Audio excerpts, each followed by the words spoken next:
मंत्री प्रताप सरनाईकांनी 200 कोटींची जागा 3 कोटींमध्ये घेतली असे आरोप विजय वडेट्टीवार यांनी केलेले आहेत आणि यावर मी कोणतीही जमीन लाटली नाही असं स्पष्टीकरण सरनाईक यांनी दिलंय।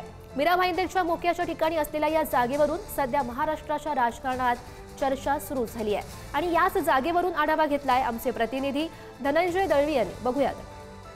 काँग्रेसचे नेते विजय वडेट्टीवार यांनी राज्याचे परिवहन मंत्री प्रताप सरनाईक यांनी मीरा भाईंदरमध्ये मोक्याच्या ठिकाणी बाजार भाव जो आहे त्याच्यापेक्षा कमी किमतीमध्ये जमीन लाटल्याचा आरोप केला आणि हा घोटाळा समोर आणलेला पाहायला मिळाला।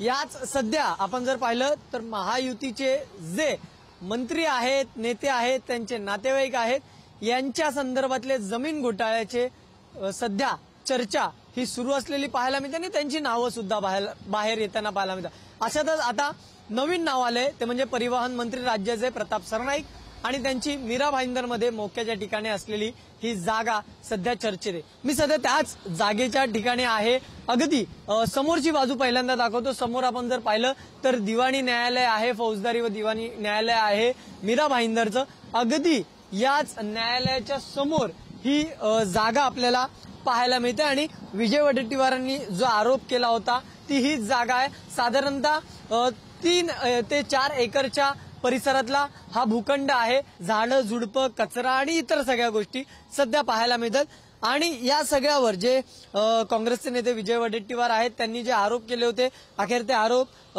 मंत्री प्रताप सरनाईक यांनी खोडून काढले किंवा त्यांनी या सगळ्या गोष्टीत कोणतेही तथ्य नसल्याचं म्हटलं। या सगळ्यामध्ये आता इतरही गोष्टी आपल्याला पाहायला मिळतात। विजय वडेट्टीवारांनी या सगळ्या संदर्भातले आरोप केले, त्यांच्यावर ते आरोप प्रताप सरनाईक यांनी खोडून काढले। आता या सगळ्या राजकीय चढाओढीमध्ये नेमकं या भूखंडाचं पुढे काय होतंय हे पाहणं महत्वाचं असणार आहे। व्हिडिओ जर्नलिस्ट विजय देशमुख समित धनंजय दळवी, पुढारी न्यूज, मीरा भाईंदर।